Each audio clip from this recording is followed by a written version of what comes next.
தெரியும் இந்த மாதிரி தான் ஏதாவது ஒன்று பண்ணுவீங்கன்னு தெரியுங்கிற மாதிரி தான் காவேரி நான் வந்து தியாக உள்ளத்தோட கிளம்பி நான் கொடைக்கானலுக்கே போயிடுறேன் அப்படின்னு முடிவு பண்ணி வச்சுருக்காங்க. ஸோ இதுக்கு நடுவில் தான் வந்து பார்த்தீங்க அப்படின்னா வந்து இப்போ வெண்ணிலா ஒரு மாதிரி குழப்பத்தோட அவங்களோட பழைய வீடு இருக்குல்ல, அந்த அவுட் ஹவுஸ், அதாவது காவேரியும் இருந்த அதே வீடு, அந்த வீட்டு வாசலில் உட்காந்துருக்க.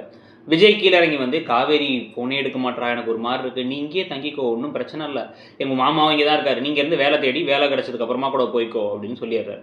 சொன்ன உடனே காவேரி நைட்டெல்லாம் முடிச்சிருந்தாங்க, அதனால டயர்டாக தூங்கியிருப்பாங்க அப்படின்னு சொன்னாலும் வெண்ணிலாவுக்கு ஒரு மூளையில் தெரியும் காவேரி மொத்தமாக விட்டுட்டு போகிறதுக்கு பிளான் பண்ணுறாங்கன்ட்டு. வெண்ணிலாவுக்குமே வந்து தன்னுடைய சுயநலம் தான், எப்படியாச்சும் காவேரி போனால் சரி நம்ம கொஞ்சம் கொஞ்சமாக ஒரு மனசை மாற்றி நம்ம இங்கேயே இருந்துக்கலாம் அப்படின்னு பார்க்குறாங்க. ஸோ இதுக்கு நடுவில் வந்து விஜய் ஒரு மாதிரி குழப்பத்தோடயே இருக்கு. இப்போ அந்த சமயத்தை வந்து பார்த்தீங்கன்னா யமுனாவை காமிக்கிறாங்க. யமுனாவுக்கு வந்து பெருசாக நடிக்கிறது கூட வந்து அவங்களுக்கு கஷ்டமே இருக்காதுங்கிற மாதிரி ஒரு சிச்சுவேஷன் தான். எப்பயுமே அந்த சோஃபாட்டில் உட்காந்துருக்கணும், உட்காந்துருந்து எதையோ யோசிக்கணும், உள்ளார வந்தால் கோபமாக போய் நிற்கணும், நின்னதுக்கப்புறமா அவர் திட்டுவார், திருப்பி வந்து சோகமாக நிற்கணும், இவ்வளோதான். இந்த ஒரு விஷயத்தை வச்சே திருப்பி வந்து கொண்டு போயிட்டு இருக்காங்க.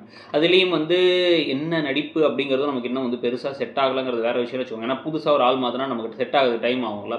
ஸோ இப்போ புது யமுனா இப்போ என்ன பண்ணுறாங்க அப்படின்னா வந்து என்ன போய் வீரதீர செயலெல்லாம் செஞ்சுருக்கீங்க போல், டிவியில் பார்த்தேன் அப்படின்லாம் வந்து பேசிகிட்டு இருக்க, உங்கள் மனசு என்ன இருக்குன்னே புரிஞ்சுக்கலையே, காவேரி கூடயும் கடலை போடுறீங்க, இந்தாலையும் வெள்ளை கூட்டுற ஹெல்ப் பண்ணுறீங்க, என்ன விஷயம் அப்படின்லாம் வந்து பேசினோடனே ஒரு கோபமாக கத்திட்டு முதல்ல வீட்டை விட்டு கிளம்பிட்டு போயிடுறாரு.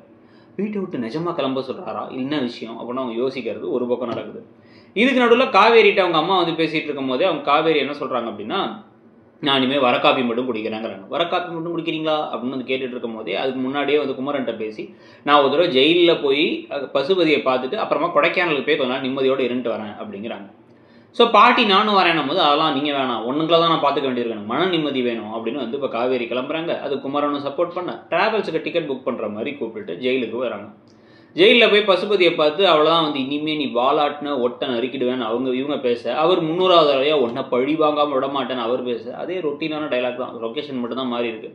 விஜயை ஜெயிலில் வச்சிருக்க பழி வாங்க தான் இதெல்லாம் பண்ணுறேன் அப்படின்னு வேறு அது பக்கம் ஒரு போயிட்டு இருக்கு. அதோட இன்னைக்கு எபிசோட் முடியுது. இதுக்கப்புறம் தான் வந்து பார்த்தீங்க அப்படின்னா எங்கே இருக்காங்க காவேரின்னு கேட்டால் காவேரி கொடைக்கானலுக்கே போயிட்டாங்கன்னு ஒரு தகவல் வரப்போகுது. விஜய் ஷாக் ஆக போகிறாரு. ஸோ இதெல்லாம் பற்றி நீங்கள் என்ன நினைக்கிறீங்கிறத சொல்லுங்கள். தேங்க்யூ.